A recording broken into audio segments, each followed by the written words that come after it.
The door swung open, and I froze, half-dressed, my heart slamming against my ribs. A stranger stood there, his silhouette framed by the dim glow of the Seattle rain outside, his eyes locking onto mine with an intensity that felt like it could unravel me. I should have shouted, told him to get out of the storage room I ducked into to change out of my soaked barista uniform, but I didn't. I'm Elias Carter, 24, a barista at the Rusty Bean, a quirky coffee shop tucked in Capitol Hill. My life was a patchwork of late shifts, sketchpads filled with half-finished drawings, and a nagging sense that I was meant for more but too scared to chase it. That rainy October evening, I was just trying to swap my drenched shirt for a dry one when he walked in. His name, I'd later learn, was Theo Grayson, 26, a freelance photographer with a knack for capturing the kind of raw, fleeting moments that make your chest ache. He had curly blonde hair, a leather jacket that smelled faintly of cedar, and a way of looking at you like he already knew your secrets. "Wrong room, man," I managed, clutching my damp shirt to my chest, my voice sharper than I meant. Theo didn't move. His gaze flicked over me, not in a creepy way, but like he was studying a painting, searching for the story in the brushstrokes. "I'm not leaving," he said, his voice low, steady.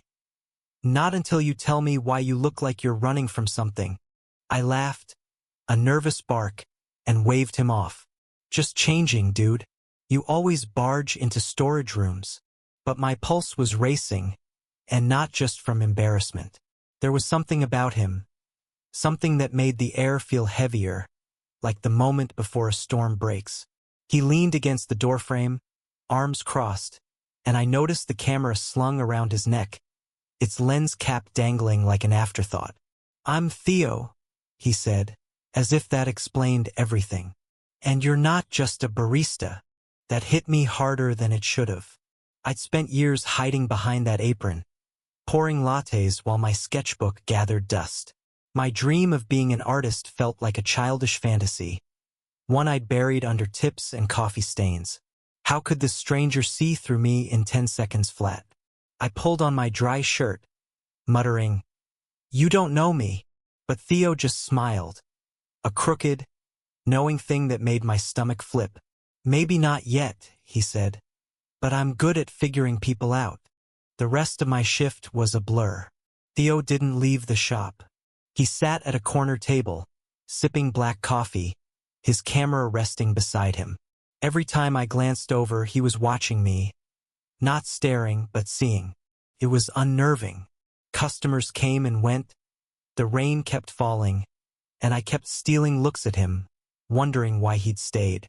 By closing time, I was a mess of nerves, my hands shaky as I locked up. Theo was still there, outside under the awning, the neon sign casting a red glow on his face. "You didn't kick me out," he said, grinning. "That's progress." I should have walked away. Seattle streets were slick with rain, and my apartment was only a few blocks off. But something about Theo made me pause. Maybe it was the way he didn't push, didn't demand anything, just stood there like he had all the time in the world. "Why'd you stay?" I asked, my voice barely above the patter of rain.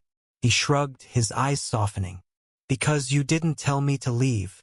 That night we ended up at a 24-hour diner, splitting a plate of fries and talking until 2 a.m. Theo told me about his photography, how he'd left a cushy tech job in San Francisco to chase moments that mattered. I told him about my sketches, how I'd stopped drawing after my dad called it a waste of time. It was the kind of conversation that feels like peeling back skin, painful but freeing. By the time we parted ways, I knew 2 things. Theo Grayson was trouble, and I wanted more of it. The next week, Theo kept showing up at the Rusty Bean. He'd sit with his camera, snapping candid shots of customers, the baristas, me. "You've got a face for stories," he told me once, showing me a photo he'd taken. A black and white of me laughing mid-pour, steam rising from the espresso machine. I looked alive in a way I hadn't felt in years. But I kept my distance, or tried to. I wasn't out, not really. Growing up in a small Oregon town with a dad who thought gay was a synonym for wrong had left me cautious, guarded. Theo, though, he was unapologetically himself, and it scared me as much as it drew me in. One evening, he caught me sketching in the back room during a break. I'd been doodling a scene from the diner, his face half hidden in shadow. "That's me," he said, leaning over my shoulder, close enough that I could feel his breath. I slammed the sketchbook shut, my face burning. "It's nothing," I lied. He didn't buy it. "Elias," he said, his voice soft but firm. "You're hiding something beautiful. Stop it." That was the moment I felt the first crack in my walls. Theo wasn't just some guy who'd stumbled into my life. He was a mirror, reflecting parts of me I'd buried deep.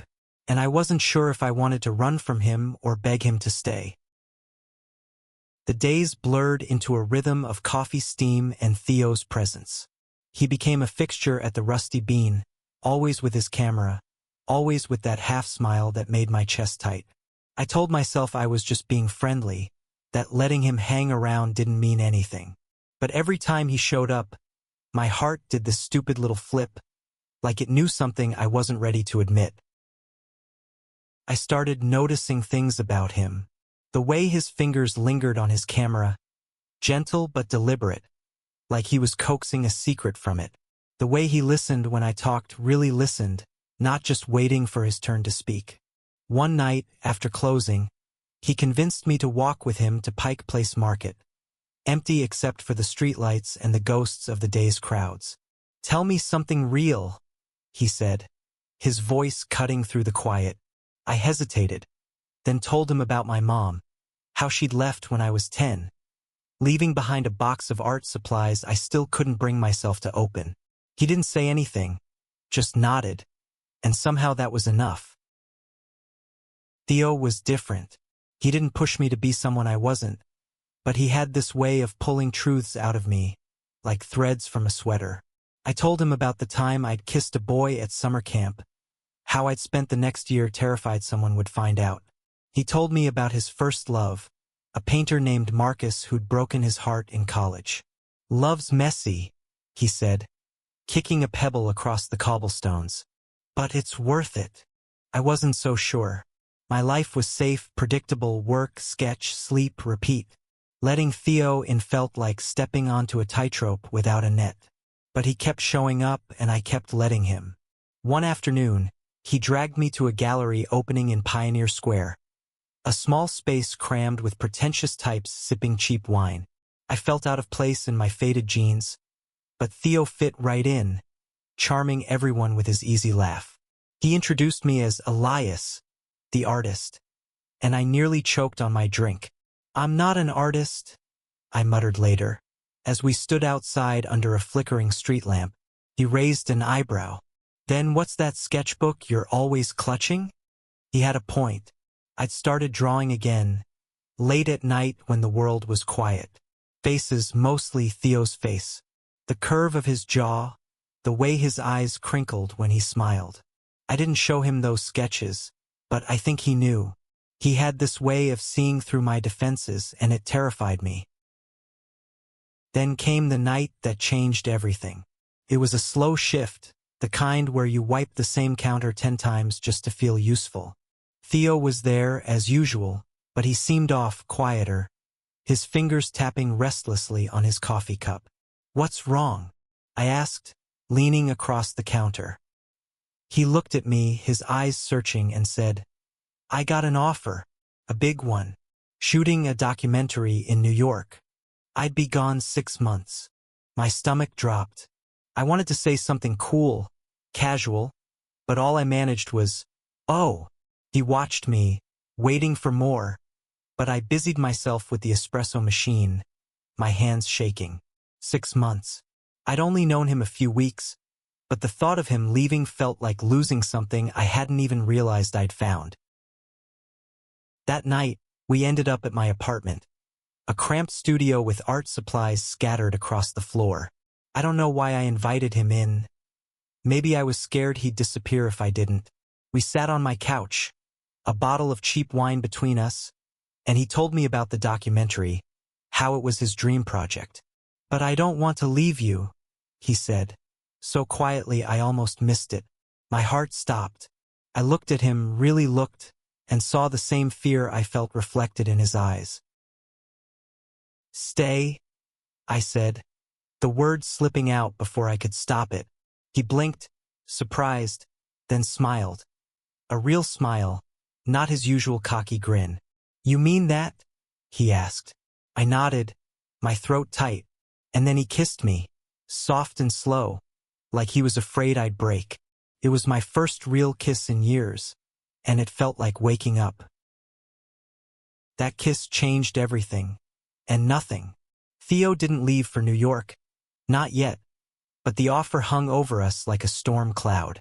We didn't talk about it, but it was there in the quiet moments, in the way his fingers lingered on mine a little too long, like he was memorizing me. I was falling for him hard, and it scared me to death. We spent every spare moment together. Mornings at the coffee shop, where he'd tease me about my latte art while sneaking photos. Evenings wandering Seattle streets, from the graffiti-covered walls of Fremont to the quiet paths along Lake Union.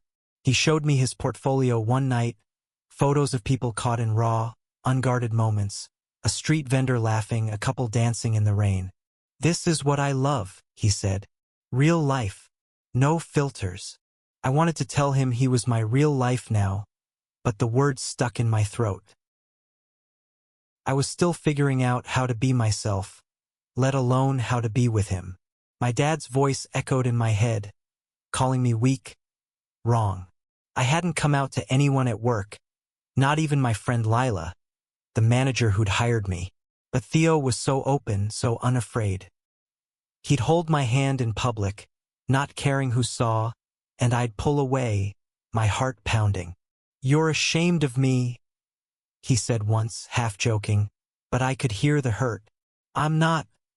I insisted, but I was lying to him, to myself. I was ashamed of my fear. Then came the night of the art show.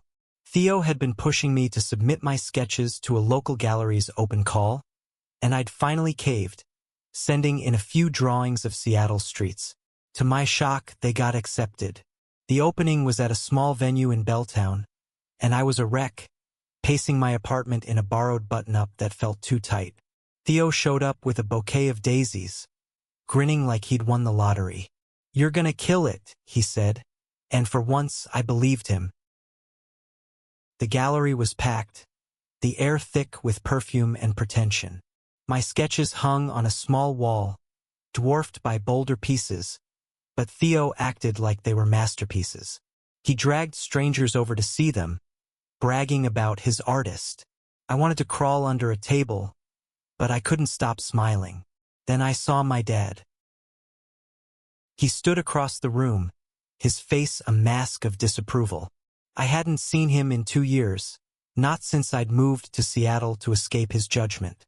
I hadn't invited him, but there he was, staring at my sketches. Sketches that included Theo's face, unmistakable in charcoal. My stomach twisted. Theo noticed, following my gaze. "Who's that?" he asked. I couldn't answer. I just walked over, my legs like lead. "Elias," my dad said, his voice cold. "This what you're doing now? Drawing him?" He gestured at a sketch of Theo laughing, his eyes bright. I wanted to disappear, but Theo was beside me, his hand on my shoulder. "Yeah," I said, my voice shaking. "That's what I'm doing." My dad's jaw tightened. "You're better than this," he said, and walked away. I felt like I'd been punched. Theo pulled me outside, into the cool night air, and held me while I shook. "You're enough," he whispered. "You're more than enough." I wanted to believe him, but my dad's words clung to me like damp clothes. That night I didn't sleep. I just sat at my desk, sketching Theo's face over and over, trying to capture the way he made me feel. Safe, seen, alive. The art show should have been a high, but my dad's visit left me raw, like an exposed nerve. Theo tried to pull me out of it, dragging me to late-night diners and waterfront walks, but I was slipping into old habits, hiding, shutting down. He noticed, of course. "Talk to me, Elias," he'd say, his voice gentle but firm. I'd shrug, mumble something about being fine, but I wasn't. I was terrified of losing him, of losing myself. Work became my escape. The Rusty Bean was safe, predictable, even if it meant dodging Lila's questions about why I looked like I hadn't slept in days. Theo still came by, but his visits felt different now, heavier. One night, he showed up with a plane ticket in his hand. "New York," he said, his eyes searching mine. "I have to decide by tomorrow." My heart sank. I'd known this was coming, but it still felt like a betrayal. "Why didn't you tell me sooner?" I asked, my voice sharper than I meant. We were in the storage room again, the same place we'd met, surrounded by boxes of coffee beans and my old fears. He ran a hand through his hair, frustrated. "Because I didn't want to hurt you, but I can't keep pretending this isn't my dream." I wanted to scream, to tell him to stay, but the words caught in my throat. Instead, I said, "Then go." He left. For 3 days, I didn't see him. The coffee shop felt empty, the streets too quiet. I threw myself into my sketches, filling pages with Theo's face, his hands, his smile. Lila caught me drawing during a break and sat down, her eyes soft. "You love him, don't you?" she said. I froze. I hadn't said it out loud, not even to myself. But she was right. I loved him, and I'd pushed him away. I called him, my hands shaking as the phone rang. When he answered, his voice was tired but warm. "Elias," he said, like he'd been waiting. I poured it all out. How scared I was, how my dad's words still haunted me, how I didn't know how to be the person Theo saw in me. He listened, quiet, then said, "I'm not going anywhere unless you tell me to." Relief flooded me, but so did guilt. I didn't want to hold him back from his dreams. We met at the diner that night, the same one where we'd first talked. He looked worn out, his camera absent for once. "I turned down New York," he said before I could speak. "I want to be here with you." I shook my head, tears stinging my eyes. "No, Theo, you can't give that up for me." He reached for my hand, his grip steady. "I'm not giving it up. I'm choosing us." That was the moment I knew I had to stop running. Not from Theo, not from myself. I kissed him right there in the diner, not caring who saw. Felt like a promise, to him, to me. The next day, I came out to Lila, my voice shaking but sure. She hugged me, laughing, and said, "About time, Carter." It was a small step, but it felt like a leap. The weeks that followed were a blur of color and light. Theo and I were a team now, navigating the messy, beautiful thing we'd built. I started drawing again, not just in secret but for the world to see. Theo pushed me to submit more work, and I landed a small commission for a local cafe's mural.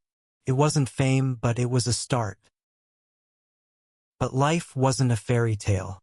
My dad called, his voice stiff, asking to meet. I almost said no, but Theo convinced me to hear him out. We met at a park, the air crisp with autumn. He didn't apologize, not really, but he said he'd seen my sketches online, that they were good. It wasn't much, but it was something. I realized I didn't need his approval anymore. I had my own. Theo got another offer, this time for a project in Seattle, photographing the city's hidden corners. We celebrated with cheap wine and a midnight walk, promising to chase our dreams together. One night, as we sat on my couch, my sketchbook open between us, he traced a finger over a drawing of him. "You make me look better than I am," he said, grinning. I shook my head. "I just draw what I see." The truth was, Theo had changed me. He'd walked into my life when I was hiding, half-dressed in more ways than one, and he'd stayed until I was ready to step into the light. I wasn't perfect, and neither was he. We argued sometimes about stupid things like whose turn it was to do dishes or bigger things like where we'd be in a year.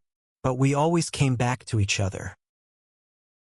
One evening, as we stood on a pier overlooking Puget Sound, the sky painted in pinks and purples, I took his hand. "Stay," I said, not because I was scared he'd leave, but because I wanted him to know I meant it. He smiled, his eyes catching the last of the sunlight. "Always," he said. And that was enough. Not a perfect ending, but a real one. A beginning, really. We were two people who'd found each other in the chaos, who'd chosen to stay when it would have been easier to walk away. My sketches were better now, fuller, because they weren't just mine anymore, they were ours.